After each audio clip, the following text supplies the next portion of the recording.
Autrefois, une race de chasseurs exceptionnels, les Bayas, chassaient le python d'une façon tout aussi extraordinaire, en employant un appât humain. Il arrive que les hommes de Mbao aient eux aussi recours à cette technique. Naina, le chef pisteur, va introduire une jambe dans le terrier et la fera avaler volontairement par le python.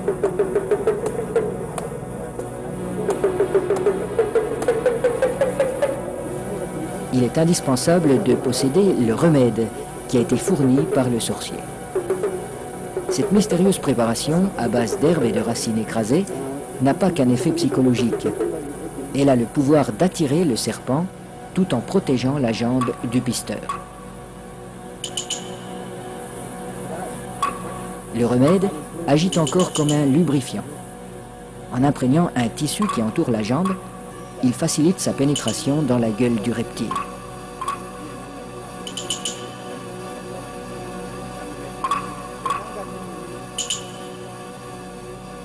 La jambe appât restera en principe intacte, car le python avale simplement cette proie qui vient à lui. À peine sera-t-elle attaquée superficiellement par les sucs digestifs.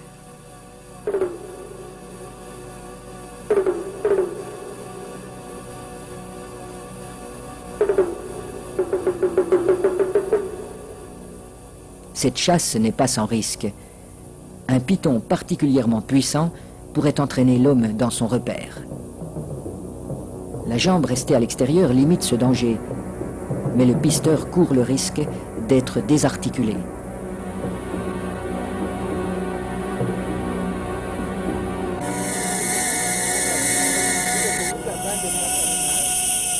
Pour rendre l'attente moins pénible, mais aussi faciliter le glissement des corps de l'homme et de l'animal, on place des feuilles fraîches sous le pisteur.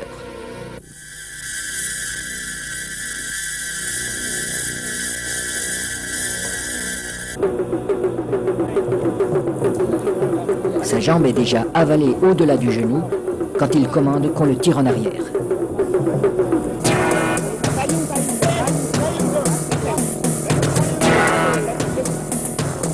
Refusant de laisser échapper sa proie, le python apparaît. Les aides tirent de façon irrégulière. Il secoue le python pour l'empêcher de trouver un point d'appui. Le pisteur relève son pied à angle droit pour ferrer le serpent, à la manière d'un hameçon. L'animal se sent piégé, mais il ne peut plus lâcher la jambe. Le python est maintenu allongé. Il faut éviter qu'il ne s'enroule. Cette position lui enlève une grande part de sa force.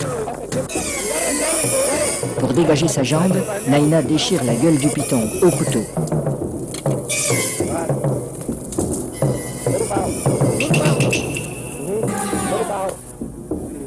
Puis, il lui tranche la tête.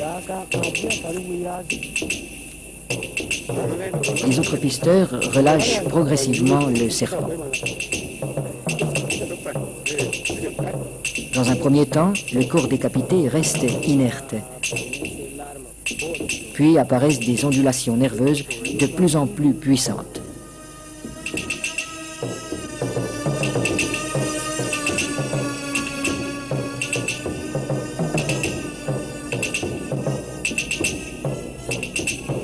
Il bougera ainsi pendant près d'une heure, prenant presque des positions d'attaque comme s'il cherchait toujours, au-delà de la mort, à menacer ses assaillants.